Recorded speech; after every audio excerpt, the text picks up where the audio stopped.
são as aplicações na indústria de cuidados médicos. Então, por exemplo, você pode ter a leitura de imagens médicas. Então, um médico à distância, ele pode receber uma imagem a alta definição no celular, da tomografia do cérebro de uma pessoa, e aí dizer se um AVC é um AVC isquêmico ou um hemorrágico, que tem tratamentos distintos. Também pode-se haver, ou seja, nas ambulâncias, um tratamento emergencial antecipado. Então o indivíduo chega numa ambulância e as informações vitais dele já podem ser transmitidas para um especialista que vai conduzir aí os enfermeiros sobre as possíveis condutas médicas. Consultas médicas também podem ser pensadas com o uso do 5G. As unidades de emergências, tratamentos intensivos, também podem ser estabelecidas, não é, com acesso sem fio. Então, um determinado paciente precisa de uma análise de um especialista e esse especialista, a quilômetros de distância, pode ajudar esse paciente. Em termos de educação, pode-se pensar também com realidade aumentada ou realidade virtual para a análise, consulta ou mesmo educação em móveis, com sistemas móveis. Por último, hoje já é realidade que existem robôs, né? Então robôs transmitindo com alta qualidade imagens, e também tendo uma resposta rápida aos comandos dos médicos, pode-se fazer uma cirurgia remota de indivíduos. Então essas são algumas aplicações do 5G na indústria de cuidados médicos. Aqui eu gostaria também de falar para vocês um artigo que nós escrevemos, também do aluno doutorado professor Marcelo Portela Souza, que é o relato de emergência em rede de cuidados médicos. Que basicamente é o seguinte: numa rede de cuidados médicos, você pode ter indivíduos com um grau de severidade na doença maior ou menor. Por exemplo, num ataque terrorista, você pode ter pessoas com situação mais grave ou menos grave. Então a ideia desse trabalho é aplicar aí o 5G numa rede de cuidado médico e utilizando também uma técnica de inteligência artificial chamada colônia de formigas. Então nessa ideia da colônia de formigas é interessante, porque esses três pesquisadores, o Interler, o Herman e o Wolff, eles desenvolveram um trabalho publicado em 2006 que estabelece que as formigas desérticas elas têm tipo um odômetro. Então elas contam o número de passos do alimento até o ninho. E eles fizeram da seguinte forma: treinaram um conjunto de formigas com a distância de 10 metros do alimento até o ninho. E elas foram fazendo isso. Treinavam-se essas formigas. E depois fizeram o seguinte ajuste nas pernas. Algumas formigas foram deixadas com as pernas com o tamanho normal. Outras formigas tiveram a perna cortada, amputada, ou seja, o tamanho foi reduzido. E outro grupo de formigas foi implantado uma cerda de escova de dente mesmo e tornou a perna dessa formiga maior. No experimento que eles fizeram, eles descobriram que quando você treina as formigas, quando se coloca essas formigas que tiveram suas pernas, teve um implante, foi amputado de pernas normais, as formigas com o implante, elas sempre andam mais do que deveriam, chegam a uma distância maior. E as que tiveram a perna reduzida, ou uma parte amputada, elas chegam a uma distância menor. Então eles supuseram que a formiga, ao se movimentar num determinado caminho, ela conta o número de passos. Então por isso que quando você tem um implante, ela vai chegar mais longe, quando tem uma amputação ela chega mais perto. E essa ideia foi pensada para a seguinte ideia. Num sistema, numa rede de cuidados médicos, nós temos indivíduos com graus de emergência. baixo, alto e crítico. O grau de emergência baixo é quando ele tem um estado de saúde regular. Um grau de emergência alto, ele tem um risco moderado de morte.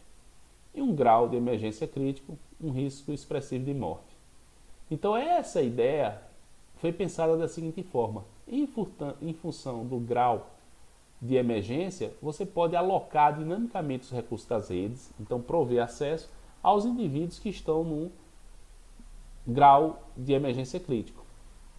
Então, a ideia é que você vai ter um acesso espectral diferente baseado no grau de emergência.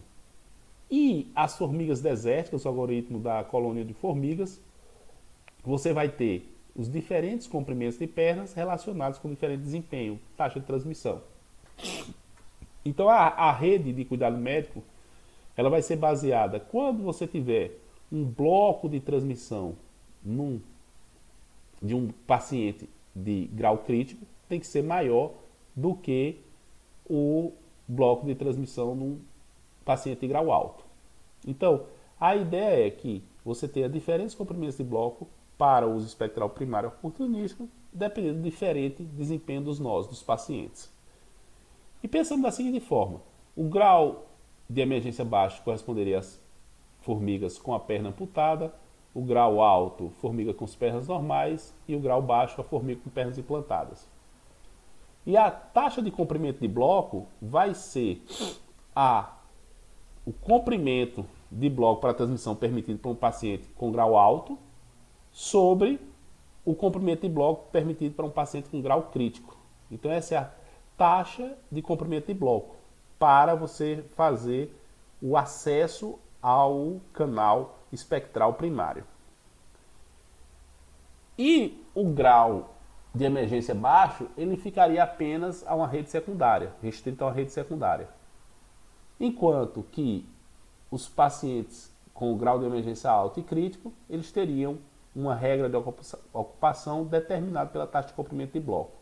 Esse é o algoritmo que foi planejado, é uma adaptação do algoritmo de colônia de formigas para que se faça o acesso à rede secundária. Bom, e o desempenho que nós tivemos foi o seguinte: aqui em azul o grau de emergência rápido é baixo, em verde aqui o grau de emergência alto e em preto o grau de emergência crítico. Então nós observamos que o tempo de atraso nessa ideia ele é menor para o grau de emergência crítico, que era o objetivo dessa técnica. Seguindo mais um pouco, e mudando um pouquinho da área, a gente vai falar aqui também de um trabalho que nós fizemos sobre os códigos polares. Então, a padronização do 5G, New Radio, NR, nós temos os dados em banda larga, que vem do Enhanced Mobile Broadband. No canal de controle, a padronização diz que devem ser os códigos polares. E no canal de dados, os códigos LDPC. Então, se vocês observarem, os códigos polares, eles foram propostos por Erica em 2009 e já estão dentro do padrão. Então, temos um gap aí pequeno. Por sua vez, os códigos LDPC, que vêm de Low Density Parity Check Codes, ou códigos de paridade, checagem de paridade de baixa densidade, eles foram propostos por Robert Gallagher em sua tese de doutorado do MIT de 1960. O problema desses códigos LDPC é que trabalhavam com matriz muito grande e era difícil de trabalhar na época, mas hoje ele é padrão no canal de dados. Enquanto os códigos polares são padrão nos códigos do canal de controle. E o que é que os códigos polares fazem? A ideia é que você vai ter N canais paralelos dependentes transformando num canal vetorial. Quando se faz isso, você vai ter canal altamente ruidoso e canais quase sem ruído. Esses canais ruidosos, chamados de canais ruins ou bad channels, e os canais sem ruído, good channel, vão ter propriedades distintas. Os canais sem ruído vão ser utilizados para transmitir bits de informação, enquanto que os canais ruins eles vão ser utilizados para transmitir bits congelados, que é chamado para a tradução do frozen. Esses bits são de conhecimento transmissor e receptor, então eles não correspondem à informação. Uma característica desses códigos polares é que ele tem uma construção recursiva. Então essa construção recursiva ela é baseada, é adequada para uma implementação eficiente. E o principal, esses códigos foi mostrado que eles são capazes de alcançar a capacidade simétrica proposta e calculada por Shannon em 1948, com baixa complexidade, da ordem n log de n, tanto na etapa de codificação como decodificação. E aqui nós temos um gráfico que representa aí para os códigos polares. Então esse caso aqui representa a transmissão em canal com desvanecimento, canal de comunicações móveis, canal RAILF, em que nós vemos aqui que a probabilidade de erro, quando você aumenta o tamanho do código, por exemplo, essa última figura aqui está com o comprimento do código a 248, dos quais 1024 são bits de informação. Ele tem aqui em torno de 3 dB, 10 a menos 4 a probabilidade de erro. Enquanto que para 3 dB, utilizando 64 bits de informação em comprimento 128, você está aqui em torno de 9 vezes 10 a menos 2. Então os códigos polares eles são utilizados no 5G. Depois a gente vai detalhar mais a parte de codificação. Bom, outras linhas de pesquisa e de interesse do 5G são sistemas MIMO massivos, ou seja, sistemas com múltiplas antenas de forma massiva. Então você pode ter dezenas de elementos de antenas coalocados distribuídas nas antenas de comunicações móveis. Quais seriam as vantagens? Ganho de confiabilidade, eficiência energética e também em eficiência espectral. Outra ideia proposta para o 5G são as femtocélulas móveis, que vai combinar os repetidores com femtocélulas. Então, femtocélulas são células pequenas que provêm dados em altas taxas. Mas quando essas células estiverem se movimentando, então, por exemplo, você pode pensar um ônibus em que vai ter uma antena e essa antena fornece a internet para usuários, ou um trem, os trens são mais comuns na Europa. Então a ideia é que essa célula forneça a internet, forneça os dados para os usuários, e toda a parte de transação, de mudança de conexão, tipo handoff, seja feita por essa antena instalada nessa célula móvel. Então, quais seriam os ganhos? Menor sinalização, não sobrecarregaria o sistema com sinalização quando você tem vários usuários fazendo procedimento de handoff, e redução do consumo de energia. Essa parte aqui é só a título de curiosidade, ela não está no padrão 5G, é que existe comunicações visíveis, Visible Light Communication, em que você tem LEDs e luz brancos que você consegue taxas de transmissão bem altas, 3,5 gigabits por segundo, em que as células seriam células pequenas, com a vantagem que não teria interferência entre cômodos, né? Então, essa seria uma análise aí, uma possível aplicação aí para as comunicações móveis. Bom, por último, a I3E Communication Magazine tem essa figura que é bastante interessante, que ela mostra um cenário bem típico de comunicações 5G. Então você vai ver que tem uma rede aqui cognitiva, em que essa rede cognitiva faz um acesso oportunístico ao meio. Podemos ter também femtocélulas móveis, em que aqui tem um ônibus e um trem, em que essa femtocélula móvel provê a internet da rede para usuários que estão dentro desses meios de transporte. Um sistema MIMO em que você tem várias antenas conectadas e essas antenas selecionam usuários. Algumas propagações com linha direta ou de outra forma. A rede núcleo ela tem que gerenciar isso tudo, então por isso que o 4G não pode fornecer todos os serviços que são esperados para o 5G. E também aqui células pequenas dentro da casa. Então o acesso à internet quando o terminal está numa célula pequena seria feito por um hotspot aqui dentro.